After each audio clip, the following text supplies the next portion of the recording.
checking behind trees, searching for indentations in the mud. Nothing. He dropped to all fours and sniffed every inch until he came across a canteen wedged between two large rocks. He lifted it from its hiding place and recoiled from the smell inside. Culdesac turned to the hilltop behind him, where the sun prepared to sink behind the ridge. Very clever, he thought. The man must have pissed in the canteen, screwed the cap on loosely, and then tossed it from the hilltop. It hit the ground and burst open, releasing its contents. The molecules found their way to Culdesac's sensitive nose, leading him in the wrong direction. The humans learned to exploit the animal's sense of smell far too late to win the war, a fact that failed to make Culdesac feel any better. The bobcat slammed the canteen on the dirt and ran back the way he came, not caring how much noise he made. Only when he returned to the fork in the trail did he try to calculate the time lost. If he wanted to kill this man, it would take him at least another day, maybe more. Culdesac's troops waited for him at the town he left behind, with orders to secure the area. The envoy from the colony would arrive in a couple of days to deliver the latest report on the human army. Culdesac had time. And besides, after all the trouble this man caused, Culdesac needed to bring back his head. On the ridge, the trees gave way to smaller shrubs, and the stony scalp of the mountain broke through the dirt. The scent trail went completely blank, forcing him to crawl with his nose to the ground. He was losing time, but the human left him little choice. He needed only a small hint of where the man went in order to break into a run. If his claws scraping on the rock gave away his position, so be it.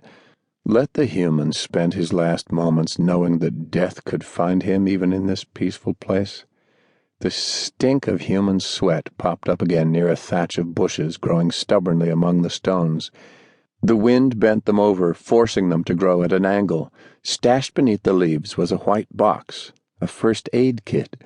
Both sides in the war hid supplies in the woods for retrieval in situations like this, and the human surely did not come across it by accident. Culdesac noticed gauze, tweezers, thread for stitches, a wrapper for a protein bar, an empty bottle of antibiotics. This tiny supply depot may have even included a fresh pair of boots. The human patched himself together and left these supplies, maybe to show Culdesac that the game had changed, and that he was now hunting a human who found a way to survive even on the run from death. The man may have enjoyed a brief spell of euphoria as he sealed the wound, filled his belly, gazed out to the countryside, dreaming of some nebulous future when this madness would fall behind him. It must have been nice. But this human did not know the bobcat who chased him. Culdesac was no mere conscript in the war with no name. He fought it his entire life, long before the Queen uplifted him, changing him from an animal into something more. He knew this forest, having explored it as a cub many summers before. He learned these trails precisely because of what the humans did to his people before the uprising. In those days, the habitats shrank every year, hemmed in by new roads, construction projects, hunters prowling in their obscene orange vests. Culdesac stalked his territory with his mother and brother, always fearful of the unnatural noises that grew louder in the distance, the sound of humans uprooting the forest, severing trees at the root, carving out new paths with their war machines. At first, the arrival of the humans provided a boon to the predators as it forced the deer to cross through bobcat territory, but this lasted only a season, and soon the bobcats took to fighting one another over the last scraps of wilderness left. He and his brother did not have names. Culdesac knew his brother by scent, and by the growling noise his mother made when she called him. When something dangerous approached, his mother let out two quick grunts. Meow, meow.